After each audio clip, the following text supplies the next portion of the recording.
What's good? What's good? In continuing with Mental Health Awareness Month videos, I'm going to read more from Psychohistory. What better way to understand mental health than to understand the history of our psyche and its development over the evolution of humankind? This chapter is titled Developmental Perspectives on the History of Childhood. Among the shifting currents of scholarly inquiry, it is possible to discern a growing interest in the study of childhood in times past. A number of historians have undertaken detailed research into particular aspects of this subject. Some of their projects are now complete, others are still in progress. The major professional organizations have recently included such work in the programs of their annual meetings.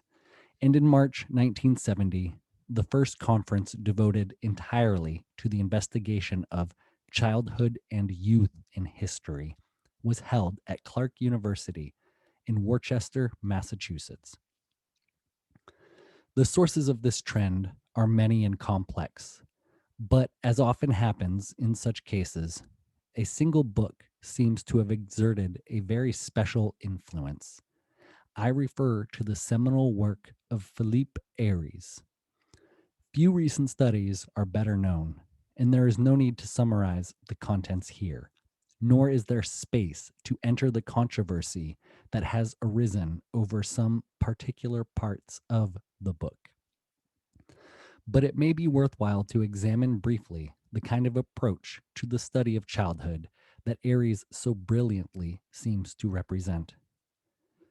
In analyzing childhood across a span of nearly a millennium, Ayres illuminated a vast territory of social and intellectual history. He examined with great imagination portraits of children, medical treatises on the care of infants, pedagogical tracts, toys and games, and a variety of other materials in order to reveal certain core elements of medieval and early modern society and of the transition between the two. It is clear, however, that he has concentrated not so much on the actual life experience of children in the past as on the prevalent attitudes toward and about these children. His work is founded on the important and incontrovertible assumption that much can be learned about a culture by investigating the way it regards its young. In this sense, Centuries of Childhood is primarily about adults, those who commissioned and painted the portraits, wrote and read the medical treatises, and designed and maintained the schools. By extrapolating from Aries, one can imagine a whole range of detailed studies with the same underlying purpose. Attitudes toward children become, then, a kind of yardstick for measuring historical trends of the most profound consequence. And work of this type exhibits an obvious resemblance to other studies of basic cultural attitudes toward death, for example, or love, or nature. Here is a vitally important area of inquiry, and an area, too, in which much work remains to be done. This essay, however, will deal with another form of the study of childhood, related and yet significantly different in both purpose and method. There is no easy way to designate this approach, for it has scarcely been contemplated, let alone attempted, by historians before now. But what I have in mind is an effort to find certain underlying themes in the experience of children in a given culture or period in order to throw some light on the formation of later personality. The approach assumes that ironic truth that the child is father to the man. It also assumes that each culture fosters the development of certain dominant character traits or styles. It requires, in short, something like the concept of modal personality, which has shaped a very broad range of anthropological and psychological studies. It is well to bring the anthropologists directly into this discussion, for they have long elaborated many of the chief theoretical issues. There is no way to summarize all of the relevant literature, but perhaps the most valuable work from the standpoint of historians is associated with the so called culture and personality school, in which the names like Abram Gardner, Ralph Linton, Margaret Mead, Clyde Klucone, and George P. Murdoch might reasonably be joined, and with important contributions from the side of psychology by men like Eric Erikson, Henry Murray, and T.W. Adorno. Gardner's formulation of the issues is especially clear and is useful here by way of example. He defines modal personality as that constellation of personality characteristics which would appear to be congenial with the total range of institutions comprised within a given culture. And he divides the institutions into two broad categories. Primary institutions are the major force for shaping personality, but they also have an important influence on other aspects of culture, political and economic systems, mythic and religious belief, which he terms secondary.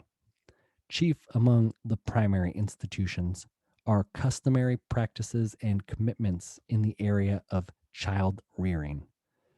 To be sure, the Gardner definitions have been criticized by other anthropologists, and the priorities implied in the terms primary and secondary seem especially questionable.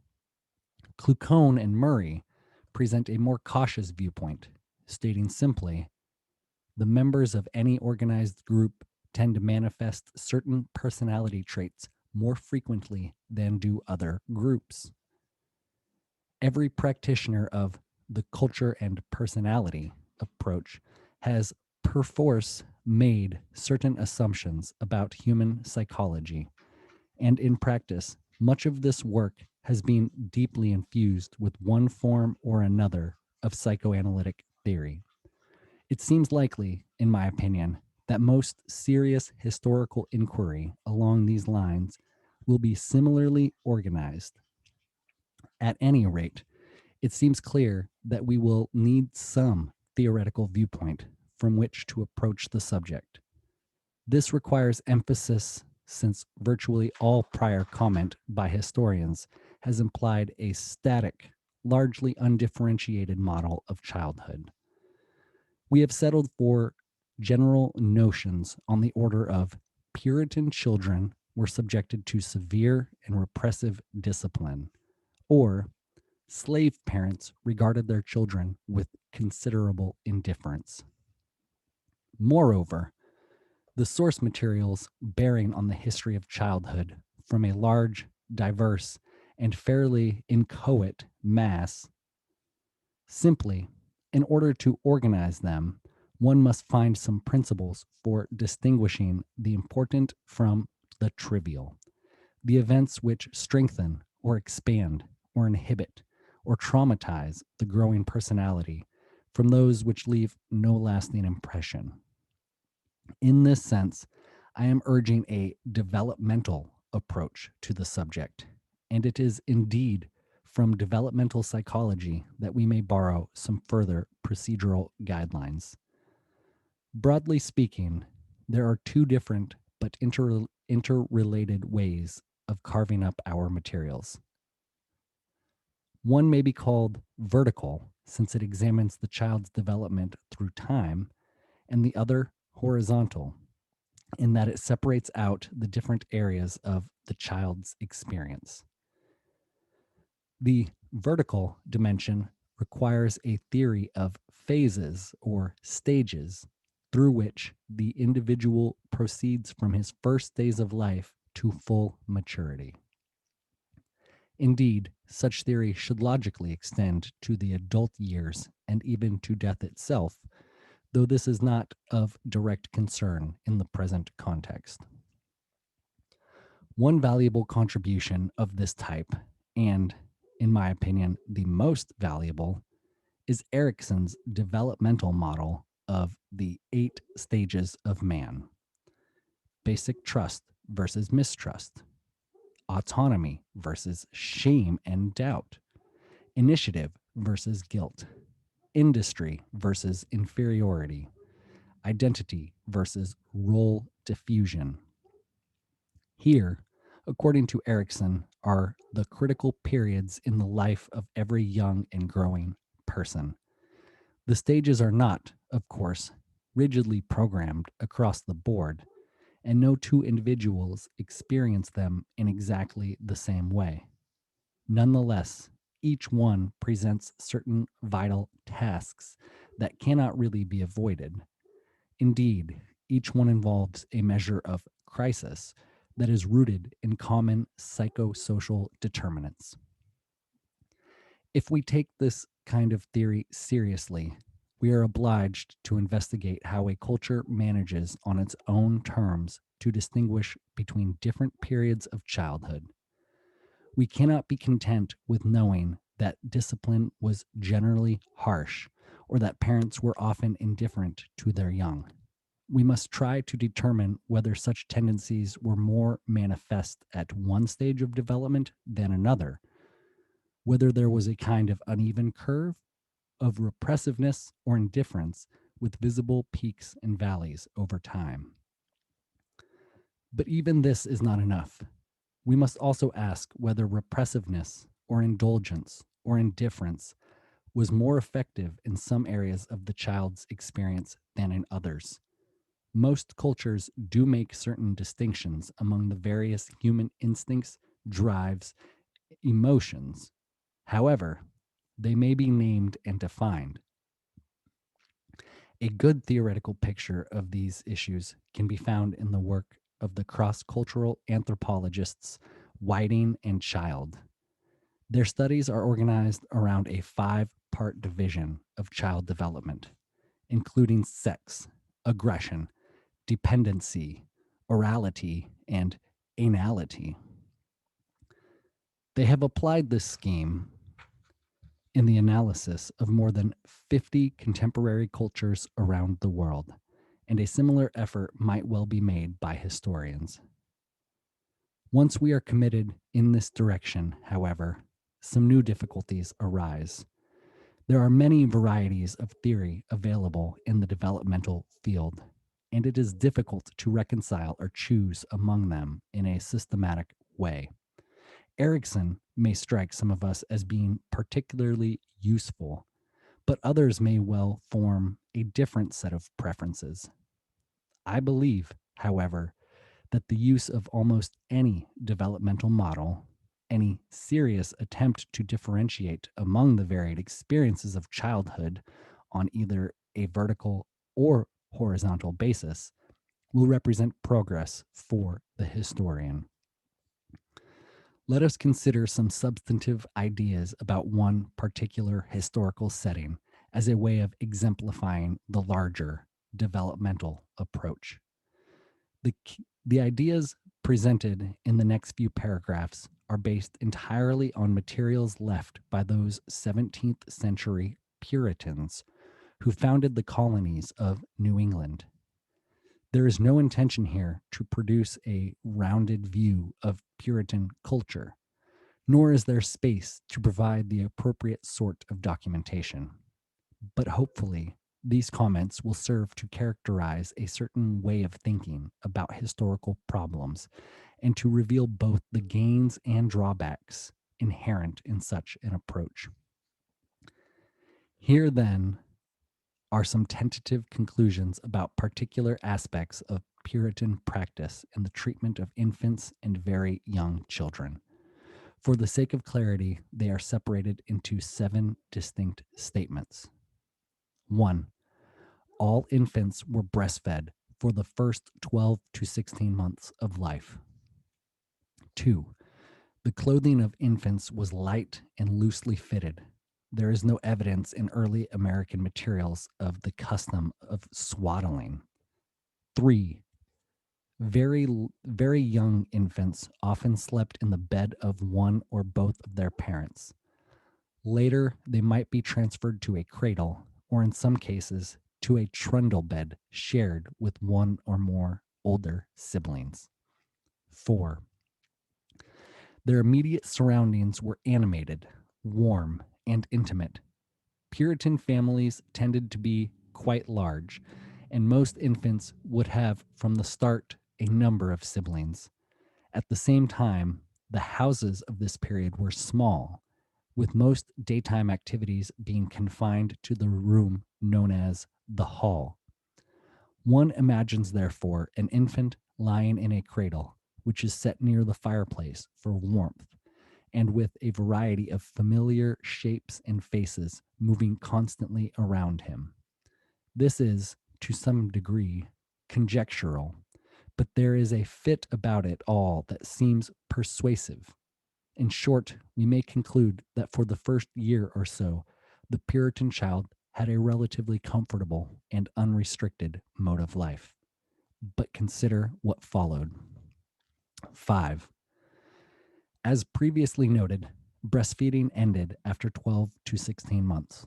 We know little about the usual manner of weaning in this culture, but there is fragmentary evidence to suggest that it may have been quite abrupt. Apparently, in some instances, a bitter substance was applied to the breast so as to curb the infant's wish to suckle, and certain mothers may actually have left the household for a few days in order to make a clean break.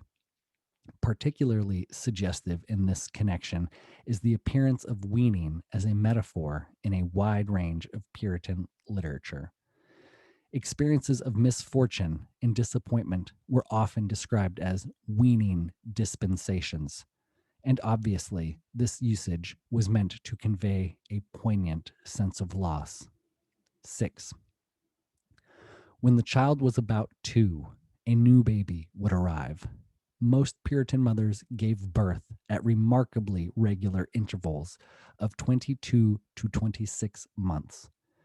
The reason for this was the powerful contraceptive influence of lactation. We can, thus, recognize that for many infants in this culture, the second year of life was bounded by experiences of profound loss.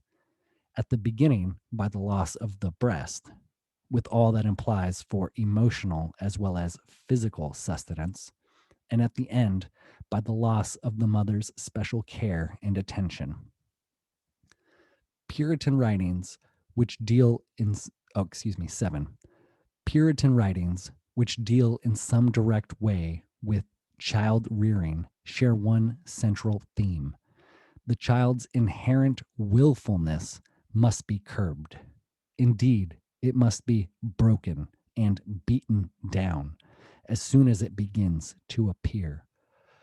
All other aspects of character development are dependent on this procedure. Here, for Puritans, lay the central task of parenthood, and, in a profound sense, they regarded it as involving a direct confrontation with original sin. None of the extant literature specifies the precise age at which such will training should begin, but most likely it was sometime during the second year. For this is the age when every child becomes, for the first time, able to express his own wishes in an organized and effective way. He develops a variety of motor skills. He walks and runs, and he rapidly improves the coordination of hand and eye. He begins to learn speech, and more generally, he becomes acutely aware of the difference between I and you, mine, and yours. Even under the mildest sort of disciplinary regime, there is bound to be some degree of conflict with authority, parental or otherwise, for a significant part of the child's new assertiveness is expressed as anger and aggression. This, after all, is the phase which Benjamin Spock discusses under the general rubric, the terrible twos. And what does the psychologist have to say about it? For Erikson, this is the second of the major developmental stages, the one in which the central task is the formation of autonomy. This stage, he writes, becomes decisive for the ratio between love and hate, for that between freedom of self expression and its suppression. From a sense of self control without loss of self esteem comes a lasting sense of autonomy and pride. Moreover, while the goal of this stage is autonomy, its negative side and its specific vulnerability is the possible fixation of lasting shame and doubt. It is absolutely vital that the child receive support in his wish to stand on his own feet, lest he be overcome by that sense of having exposed himself prematurely and foolishly, which we call shame, or that secondary mistrust, that double take, which we call doubt. Let us return now to the Puritans in order to pull together these varied materials on their child rearing patterns. We have first a period of perhaps 12 months when the infant is, for the most part, treated indulgently, followed in the second year of life by weaning, by the arrival of a younger sibling, and by a radical shift toward a harsh and restrictive style of discipline. It is necessary to emphasize, above all, the last of these events, since, in Erikson's terms, the determination to crush the child's will is nothing less than an effort to deprive him of a chance to develop a lasting and confident sense of autonomy. Clinical experiences would argue that these patterns must have exerted a profound influence on all of the people who lived through them. Our next task is to survey some of the larger areas of Puritan life in which such influence can be discerned. Let us consider the whole field of interpersonal behavior, the style of relating to one another that was characteristic of this culture. It presents, in fact, a strikingly two-sided aspect. On the one hand, the Puritans placed a tremendous emphasis on the value of harmony, unity, and concord. One could cite as evidence literally countless sermons, essays, official decrees, and pronouncements. At the level of aspirations, nothing was more important for these people. On the other hand, if one examines in detail the actual record of life in these communities through various court and personal records, one discovers an extraordinary atmosphere of contentiousness and outright conflict. Harmony was always the preeminent value, yet, in trying to attain it, the Puritans constantly disappointed themselves. There is no paradox here. There is only the core of a pervasive ambivalence, something that was deeply rooted in the people themselves. To a very considerable degree, the inner life of Puritanism turned on a kind of axis between the opposite poles of conflict and conciliation, anger and love, aggression and submissiveness. And all of this, I suggest, is a plausible outcome of the pattern of childhood experience as previously described. Moreover, we must attempt to assess the specific causes of many conflicts in which Puritans became enmeshed and the manner in which such conflicts were resolved. Disputes over boundaries were a constant source of trouble in these communities.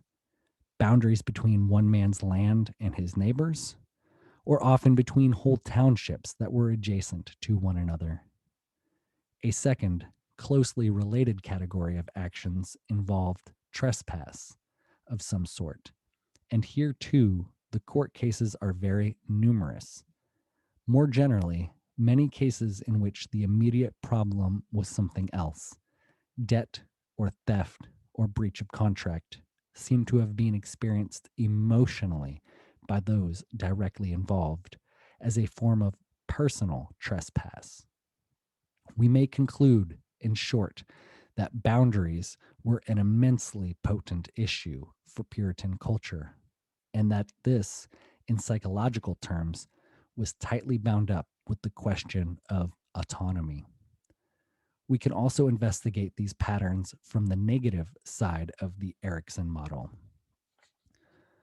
recalling that the reverse of autonomy is the distress created by deep inner trends of shame and doubt. Consider the large number of slander and defamation cases in the records, which reveal an extreme sensitivity to the threat of public exposure and humiliation. Some of the most common forms of punishment imposed by legally constituted authorities in these settlements were sitting in the stocks, branding, or being forced to wear badges of infamy. It seems clear that the pain which these punishments inflicted was above all due to the element of shame. As to Erickson's notion of doubt, once again, the Puritans appear to make a striking fit. Traditionally, of course, they have been pictured as smug, dogmatic, self righteous, and intolerant, and indeed, they often did wear this appearance. But how deeply did it penetrate? If one reads a few of the spiritual diaries and autobiographies left by Puritans with this question in mind, something very much like doubt of their faith, of their standing in the eyes of God, emerges as the primary leitmotif of such documents. If they sometimes acted smugly and self satisfied, this was perhaps a kind of false front, a defense against profound inner anxieties from which they could never truly escape. Here we have made a direct contact with their religious experience, and this might well be a particularly fruitful field in which to develop the same line of analysis. Let us consider for a moment some of the most familiar imagery of Puritan belief. The God who was by turns infinitely loving and overwhelmingly angry, and a God, too, who had the very special power to see every human action, no matter how secret, and to make the sinner feel deeply ashamed. Heaven, pictured as the place of total harmony, hell as the place of everlasting strife, a moral universe in which each man was to struggle to achieve his personal salvation, though God had already entirely predestined the outcome of that struggle. It is tempting indeed to regard Puritans' religious belief as a kind of screen on which all of their innermost concerns, autonomy, shame, doubt, anger, were projected with very special clarity. In order to become persuasive, these interpretations will require an extended treatment, much more so than is possible here. Therefore, I propose, in conclusion, simply to point out some of the strategic and theoretical problems that are likely to arise in any analysis of this sort. We must be careful not to underestimate them. There is, in the first place, an obvious need for work on the other developmental stages besides the earliest ones. Work that finally presents childhood as a long and continuing sequence of growth and change. Character is not fixed at age 2 or 3. later socialization is also a major consequence. With respect to the Puritans, one can surmise that there was much in the experience of later childhood to reinforce the training of the first few years. Any overt display of aggression or willfulness would elicit a stern parental response. Shaming was employed as a disciplinary technique to an extent that directly enhanced the early sensitivities in this area.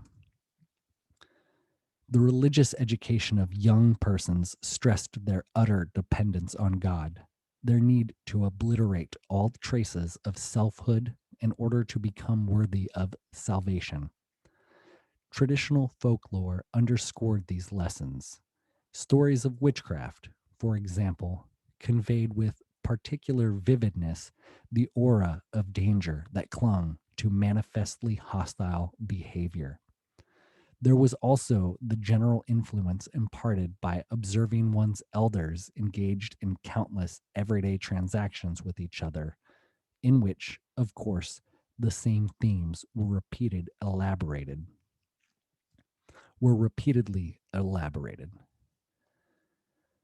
We need not contend, therefore, that all of Puritan culture was determined by traumas occurring during the second year of life, or that there is a simple linear connection between autonomy issues in early childhood and later adult behavior. At the same time, we can believe that what happened during the second year was critical in the development of these people, that autonomy was the characteristic Puritan conflict, and that all of this was reflected in a variety of important social and cultural forms. But are there not other preferable explanations for the same range of phenomena?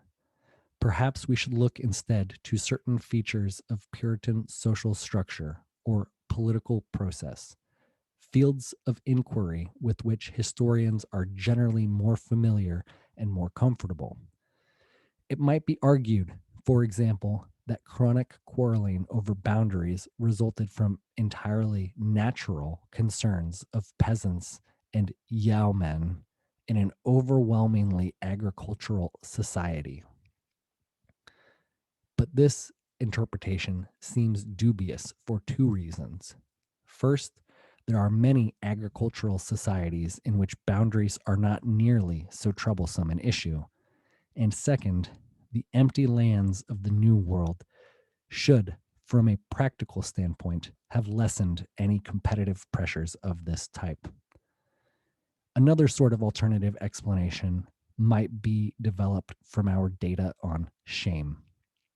Perhaps the frequency of trials for slander and defamation should be viewed as a necessary concomitant of life in little communities, where so much human interchange was on a face to face basis. A man would have to protect his good reputation in order to obtain rewarding work and social contracts. There is substantial merit in this idea, but it need not be but it need not be construed as opposed to a more psychological mode of explanation. Indeed, these two factors, the psychological and the practical, lock neatly together.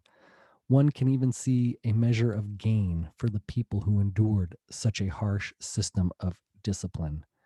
When they emerged as adults, they were conditioned to respond to precisely those cues which would ensure their practical welfare. In this respect, Puritan child rearing was functionally appropriate to the wider Puritan culture. But to use the word Puritan is simply to beg some further questions. How widely should such interpretations be applied? What groups of people can they reasonably be made to cover? We may agree, perhaps, that the above analysis treats real problems and issues in the lives of New England Puritans of the 17th century. But we are concerned here only with the New England Puritans? But are we concerned here only with the New England Puritans? Or can the same patterns be found among New Englanders in general, among settlers in other parts of the colonies, among Puritans in both the Old World and the New, among all English speaking people, or indeed throughout all of Western civilization in early modern times? In short, the problem is to determine the extension of a particular line of analysis in terms of both historical time and cultural space. Until there is good comparative data on other communities from roughly the same period, we cannot be sure to what extent Puritan child rearing and Puritan personality development were, in fact, distinctly Puritan. There are, finally, some special methodological problems in this kind of study. They are not by any means insurmountable problems, but it is best to be explicit about what they involve. There is, first, a style of proof or verification, which may seem somewhat novel when set against traditional canons of historical scholarship.